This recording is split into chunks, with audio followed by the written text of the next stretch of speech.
अस्सलाम वालेकुम। तो आज ये वाले पार्सल हम निकालने जा रहे हैं। बारी बारी आपको बता देता हूँ, ये टी स्टैंड है जो कि इस लुक में तैयार होता है। उसके बाद ये हमारे पास प्ले स्टैंड है, इसके साथ 4 स्टिक्स हैं जिसको हम ये नट की मदद से टाइट कर लेते हैं, बॉटम में लगा लें या टॉप में लगा लें।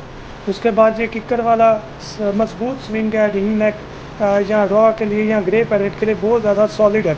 ये जितने भी आपको मैं चीज़ें दिखा रहा हूँ ये सॉलिड वुड में है।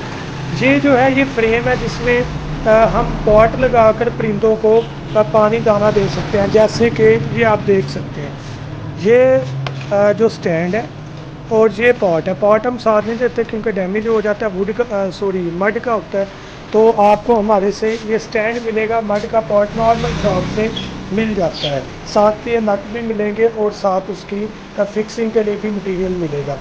उसके बाद हमारे पास ये दो एक बाई के ऑर्डर हैं, दोनों चीज़ें यूँ से शेप स्विंगर ये इस तरह हैंग होने वाला जिस तरह ये लगा हुआ है प्ले स्विंगर। उसके बाद दोबारा ये एक भाई ने दो ऑर्डर किए हुए हैं, ये भी रॉ पैरेट के लिए किकर में मजबूत जो है ये स्विंग है प्लास्टिक बीड्स के साथ। उसके अलावा ये भी हमारे पास प्ले स्विंग है बड़ा कार, मतलब ये टेम बर्ड के लिए जो है ये प्ले स्टैंड है, ये भी हमने डिलीवर करने हैं। तो ये आइटम आज हम डिलीवर करने जा रहे हैं। अगर इसके अलावा कोई भी आप आइटम चाहें या हमारे से कुछ भी मंगवाना चाहें तो कनेक्ट करें 0347 442 111 7 पर और अपना ऑर्डर बुक करवाएं। Thank you so much. तो हमें याद रखिएगा। अल्लाह हाफिज़।